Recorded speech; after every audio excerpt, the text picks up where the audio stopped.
Okay, so while we're out here at the shop, I wanted to show you guys a few more of our tools.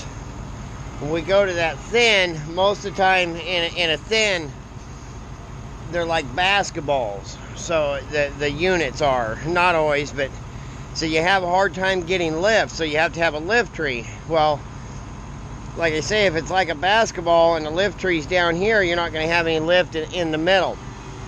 So that's where the intermediate support comes in. And that's what this is. And you have a line in here, goes up through a block in a tree, and you pick it up. And this is called the J, and this is called the blade. Well, the blade, your skyline rides right in there. So you make your road change, your skyline's laying on the ground, you throw your skyline in there, and there's a line in here, goes up through a block and a tree, and then back down. And you pick that up, so it picks the skyline, it picks the skyline up off the ground with it, and it sits there and rides in the air. So now you've got lift in the middle, intermediate support. And then I'll go over here in just a second and show you the carriage, how the carriage passes over this too. And they make, this is for the smaller carriages. These here are for the bigger carriages, bigger line. So it's not just limited to small yarders in a thin. You can also, in clear cuts that are basketballs, you can do the same thing. And then this here is these are the lift blocks. You see these big ones. They're stouter. They're made, stronger to keep, you can run your skyline through them so you don't, because them smaller blocks, the haulback blocks for changing roads, you'll just tear right through them because they're not made for it. And then of course we keep all our broken choker bells, and once a year we take them back in and change them in.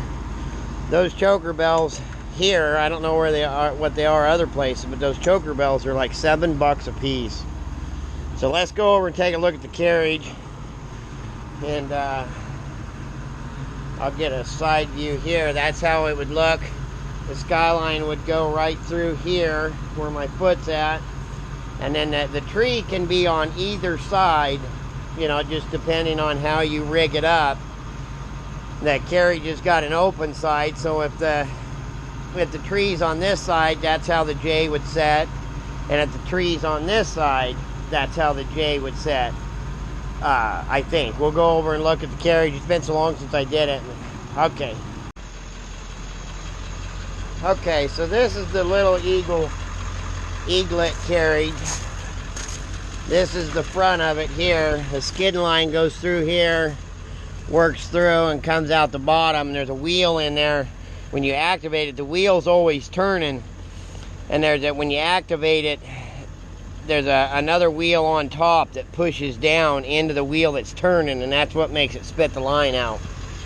But you can see how the carriage is open here, and that's how you can run over them, the intermediate support, the J and blade. The blade is like right here holding the skyline. It comes right through there. You can see this flipper right there. It'll kick that flipper up as it goes over.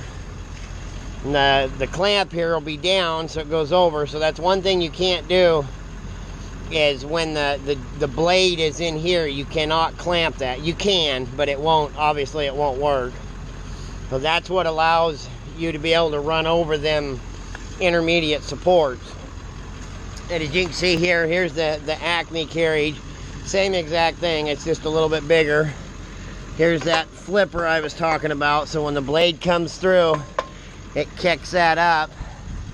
Same principle, skid line goes right through here, goes down through, and when the skid line clamp is on and the skyline clamp is off, you can pull it up the line, and then you stop it, you can clamp the skyline and open the skid line. When you open the skid line, then you activate it and it starts spitting the drop line out. And then we have two of the bigger Eagles, just the exact same thing. It's the intermediate support, rollover shackle style. See, they're just exactly the same. And then the Eagle that we're running right now is like the Bowman. It doesn't have a clamp or anything. It has its own drop line that you, so the skid line just hooks to the front of it and pulls it in and out. And we'll walk over here. This is the yarder we're going to use when we get moved over there. This cat skidder right here is the cat's meow, I can tell you that. Anyways, this is the Thunderbird TMY 50. The TMY means Thunderbird Mobile Yarder. You can see it's rubber tired, self-propelled. You can drive it from the cab. And you can put a Jeep in the front and a pup in the back, or however that goes, and drive it down the road itself. But once you put that Jeep on the front, they're horrible to steer. Just absolutely horrible. But you can see the difference here. Like I was saying before, on that Skagit, the tube is out in front of the cab. And on this one, it's a lattice boom. It's on the side of it. So, excuse me. Man, it's chilly out here. My nose is running like crazy. Anyways, exact same principle. It's a triple drum yarder with the haywire drum. And the haywire drum is never considered a drum. So that's why it's only a triple drum. Oh, I just see the boss just showed up. So I'm going to go talk to him for a little bit.